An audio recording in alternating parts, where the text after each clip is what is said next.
Hello, a wonderful day to everyone. So, here I'm going to discuss to you the English and American literature in the topic of 20th century poetry. So, here we start. A.E. Husman. A.E. Husman in 1859 to 1933.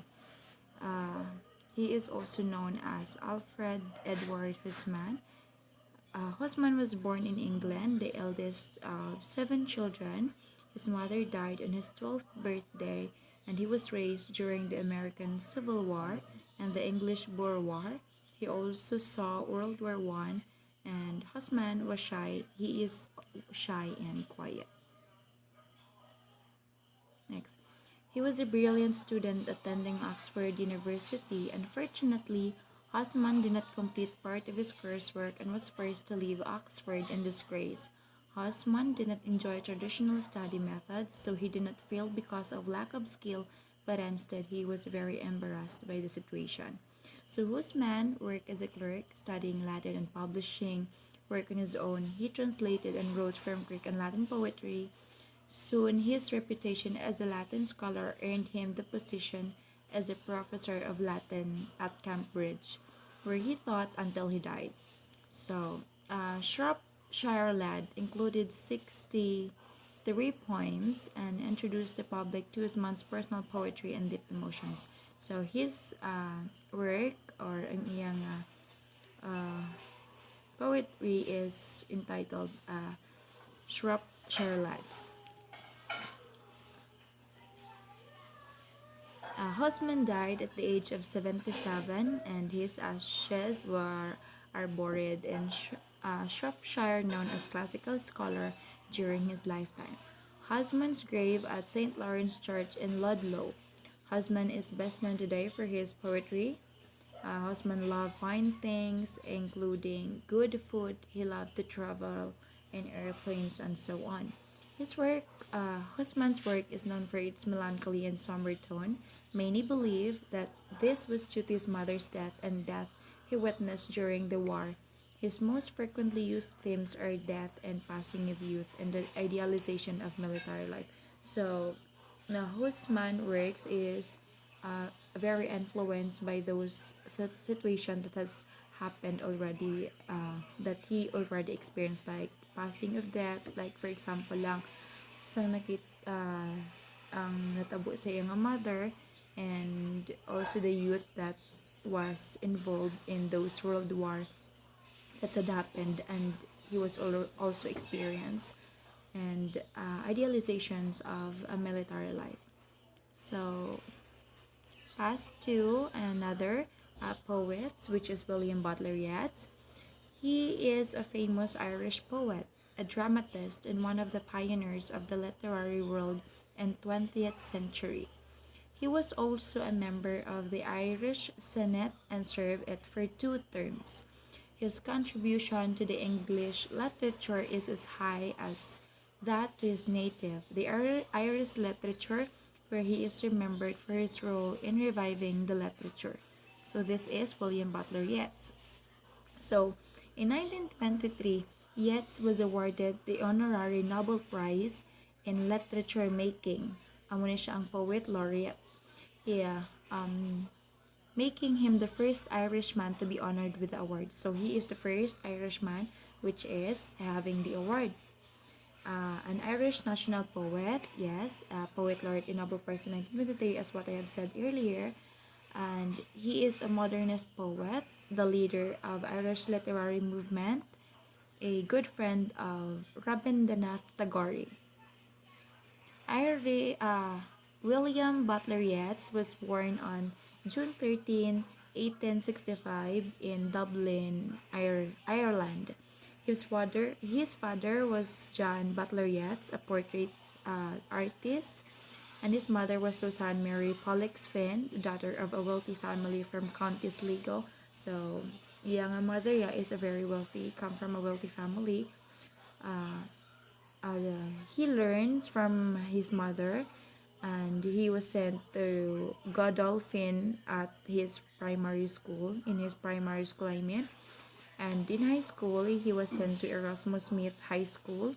And during his college, he studied at Metropolitan School of Art, the National College of Art and Design. So that is the educational status of William Butler Yeats.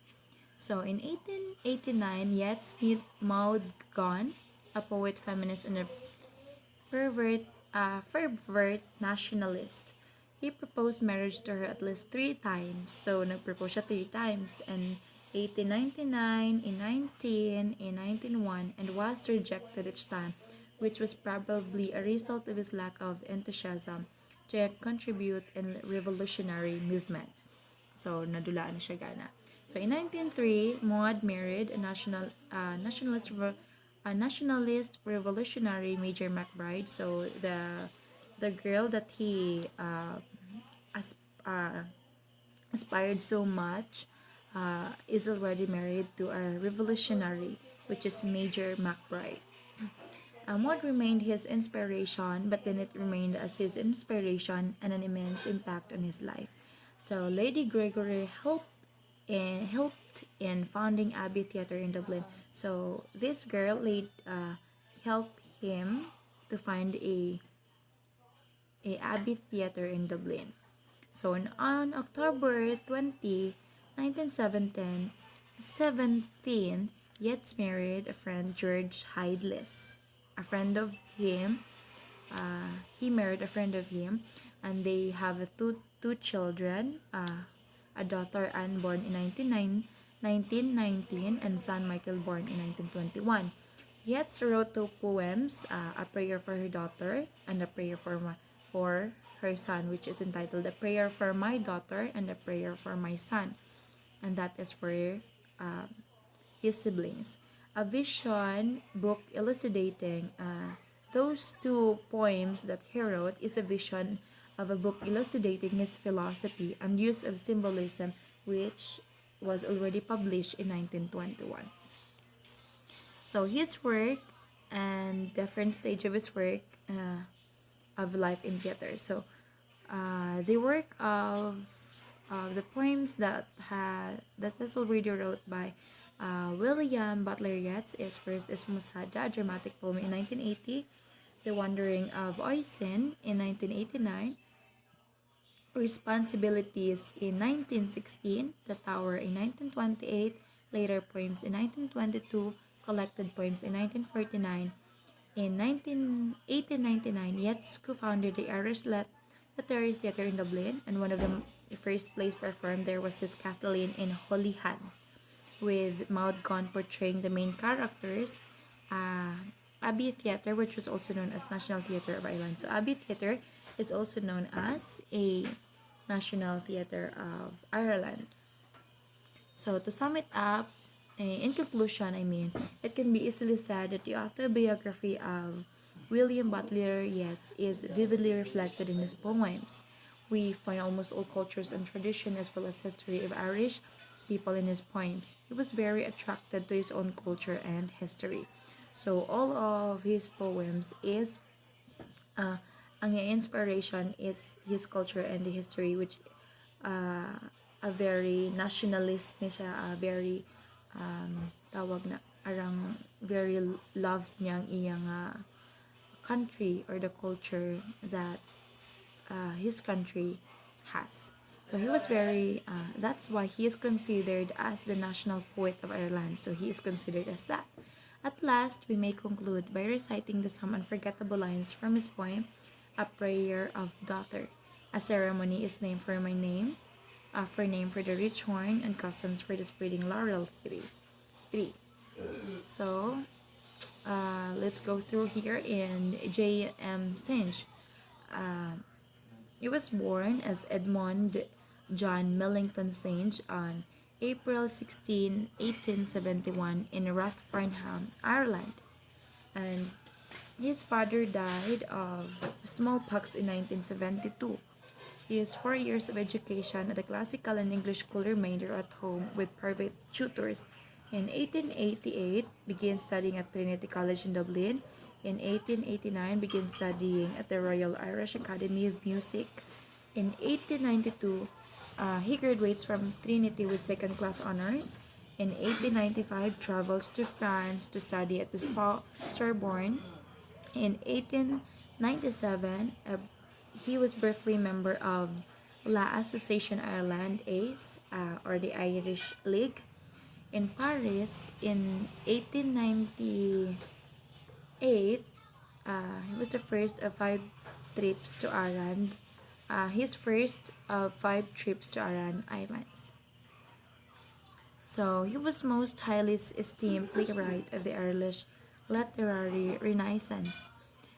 Biographically, he was the most remarkable feature of Saint's career, and it was brevity. In the 6 years with elapsed between 1903, when In the Shadow of the Glen was produced in 1909, when he died, he rose from absolute obscurity to uh, to world fame, and provided us with sixth place in which his reputation must rest. He won a scholarship for the Royal Irish Academy of Music for advanced study, began to write poetry, and he began to write poetry in 1892. Uh, he's written, ang iya nga manasulat in 1901, ang iya nasulat, but then it was unpublished. A major work of John Mellington Synge is A Riders to the Sea, and then he passed away on March 24, 1909. So ang major work ni J.M. Synge is The Riders to the Sea. In 1902 he returns to Dublin in 1907. He first produced and joined Irish National of Playboy Theatre Society Western World in 1903. So damo siya na-intrahan. The Shadow of Synge dies on March. The Glen performed in 2499 in the Dublin. So it was performed by Glen. So Dublin, A Tinker's Wedding, 1904, first produced at his first performance of Majesty Theatre in Riders to the Sea.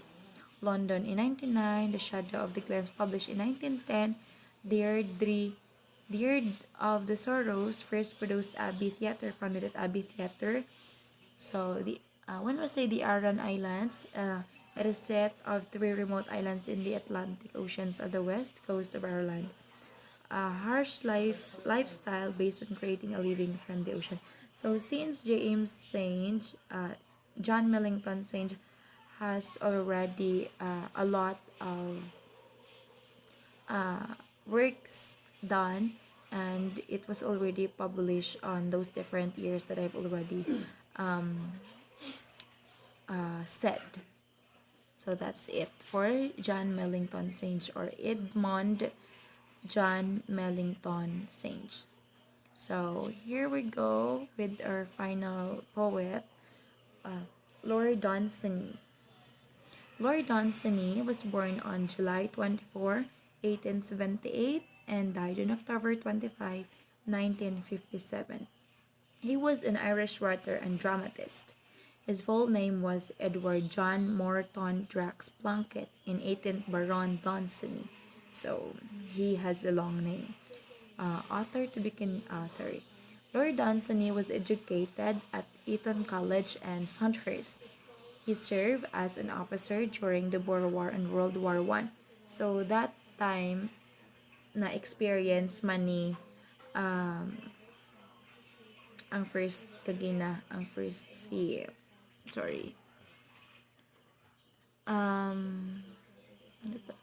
ni A.E. Husman ang time, which is time man ni Lord Dunsany, which is he is the officer, while A.E. Husman is also a normal people or normal individual nga naka-experience ng World War I. So he was a sportsman and was one time the chess and pistol champion of Ireland. So he was a sportsman, very sportsmanship, or dama siya na-intrahan yung mga sports. So he was one champion of the Ireland in chess. His fame arose, however, from his prolific writings of short stories, novels, plays, and poetry, reportedly mostly written with a quill pen. So otherwise naman niya amo nang natabo. So his writing, the work of Lord Dunsany must be foundations of any good library of fantasy and science fiction. His most notable fantasy short stories include The Gods of Pegana, The Book of Wonder, The Man Who Ate the Phoenix, and so on. His significance within the genre of fantasy writing is considerable. It's very considerable ang iyang importance. The importance of him is very considerable. And that is the end of my discussion. Thank you very much for listening. I hope you guys get a lesson based on what I have discussed to you. Thank you and God bless.